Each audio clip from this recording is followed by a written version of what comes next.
In this video, we are doing gluteal extensions. I have to confess, gluteal extensions can be a little bit unpopular because they are so hard.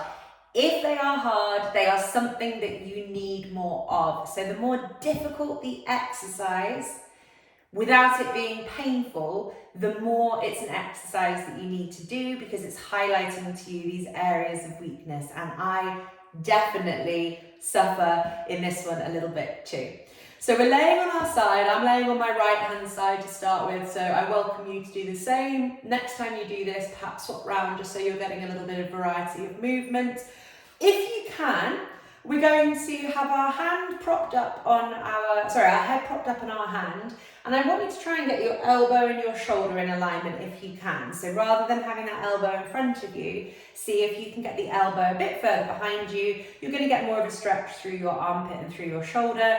Yes, this is a glute exercise, but let's think about all of us if we can.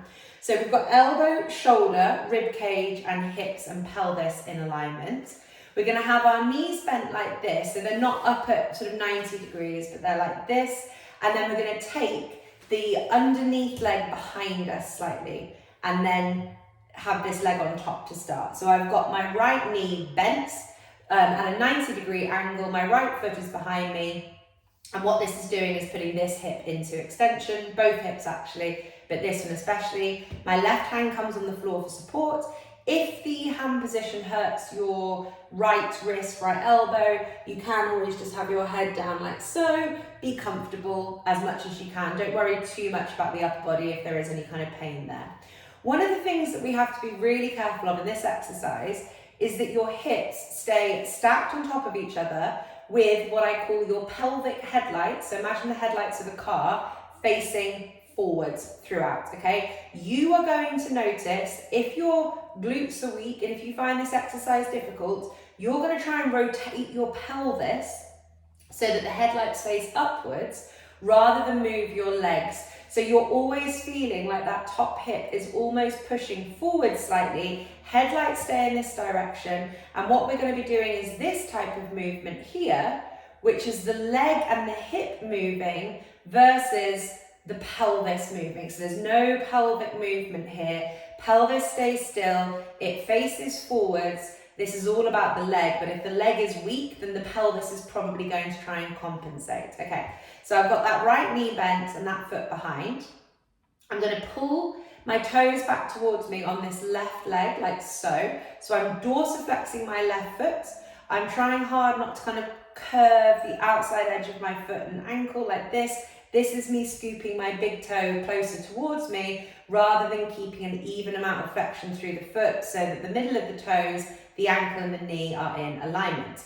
I'm lifting my leg gently away from my body, really making sure that that pelvis isn't falling backwards. And I'm rotating my knee down towards the floor. So just like we did when we did the supine femur rotations, I'm making sure that I'm driving this internal hip rotation from the hip and from the knee, not from the foot. So it's possible for you to have your kneecaps facing up towards the ceiling and then kind of bending your foot like this. That's not right. We flex the foot, so we're not cheating with it, and we rotate the knee down, trying to take the knee high. The height of your knee is less important than that rotation down of the knee. And the foot follows suit, so the foot's following where that knee is. And then when you feel like you've got your kind of angle, watch that the leg doesn't come too far forward, so you're keeping that knee in alignment with the hip. The focus is more on that knee twisting down and that foot staying flexed than it is on how high your leg goes.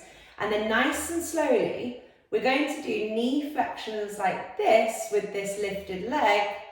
The focus is on keeping that knee twisting downwards, okay? So we're not doing this. This is going to feel much easier. If you externally rotate that hip, that's going to feel easy. And if you rotate your pelvis to create the movement, that's also going to feel easy. We are working internal hip rotation here, abduction of the hip, which is the knee moving away from the floor, and it's working the hamstrings through knee flexion and extension as well. Okay, we're going to do 2 minutes here and then swap sides.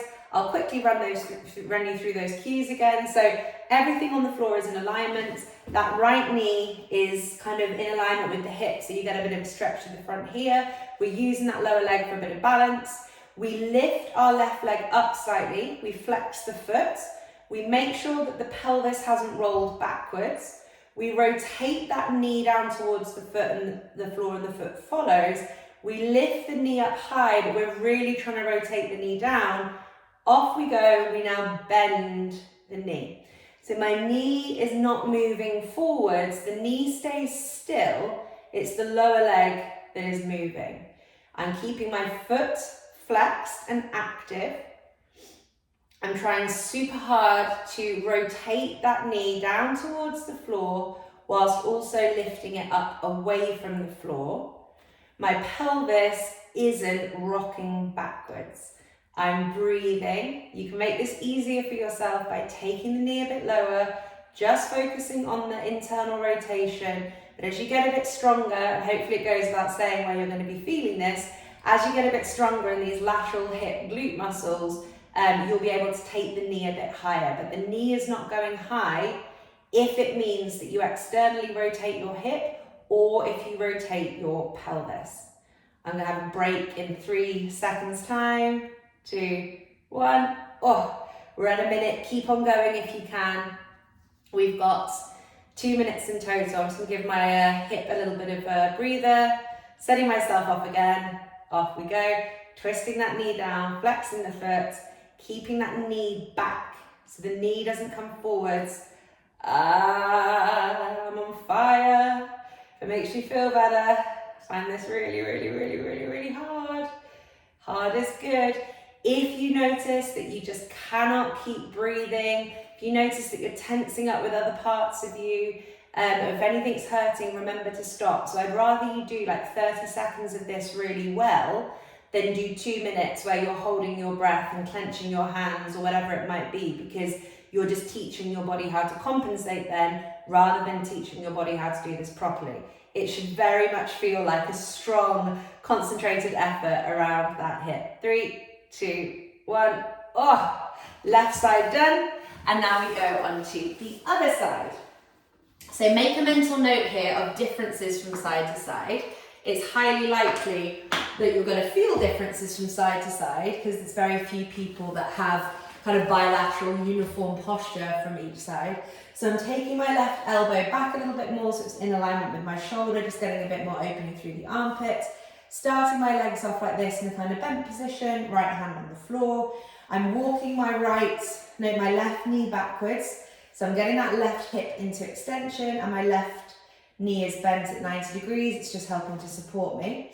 And then this time, I'm stretching my right leg away from my body, flexing that foot, turning the knee in, making sure that that right hip is kind of further forwards than it wants to be because it wants to twist. I am more dysfunctional in the muscles here on my right hand side of my body than I am my left, and I have a tendency to use my oblique. So when I do this, often on my right hand side, I don't feel the burn here, I feel the burn in the side of my body. So I'm really cautious with my right side, just to make sure I keep the leg low, really focus on that twisting down of the knee with the foot following, and I just hold it low for a little bit until I'm absolutely sure that I'm getting the response here on the outside of my right hip. When that's burning, I know that it's switching on, and then I'll try and take the knee a bit higher. If I go too high to start with, I just get tenser round here, which isn't right. It's down here at the hip area. 2 minutes here, off we go. So I'm keeping it nice and low on my right hand side, already getting the burn. Keep breathing. Keep that upper body, that nervous system nice and calm. My right knee is twisting down to the floor, but is lifting away from the floor. My foot is flexed. I'm making sure that my right knee is not coming in front of my right hip. So I'm not flexing my hip. My hip is in extension. My hip is in abduction.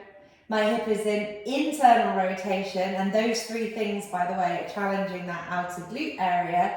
I'm flexing and extending my knee, which is working my hamstring specifically, and I'm dorsiflexing my foot, which is working the front of my shin. This is really good. I'm pleased with this because I'm getting a burn here straight away rather than it being in my mid-back, or sort of not my mid-back, but like my side torso, slightly different. Okay, a minute in, I'll have a little break. Well done, right glutes. You're waking up today. I'm proud of you. I'm going to try and go a little bit harder. So I'm resetting again for the final 50 seconds, turning that knee down, lifting the knee high, not letting the pelvis cheat, nice and slowly. This is about the right part of my body waking up, not just throwing myself into this any which way. So 2 minutes on each side. Might feel absolutely impossible for you when you're starting off with this one. So don't worry about that. Just do what you can. I'd rather you do 30 seconds well than 2 minutes badly. I've got just over 15 seconds left. Oh, I'm really pleased I'm getting such a strong burn on this today. So I'm noticing a tendency that my right knee wants to externally rotate. I've got to remind myself to internally rotate. Oh, so much wobbling, crampy. And done. 2 minutes on the right hand side as well. That was gluteal extensions, and that is really waking up what can be one of the weakest parts of our body, the sides of our hips. So I hope you enjoyed, and I hope you felt that way you were supposed to.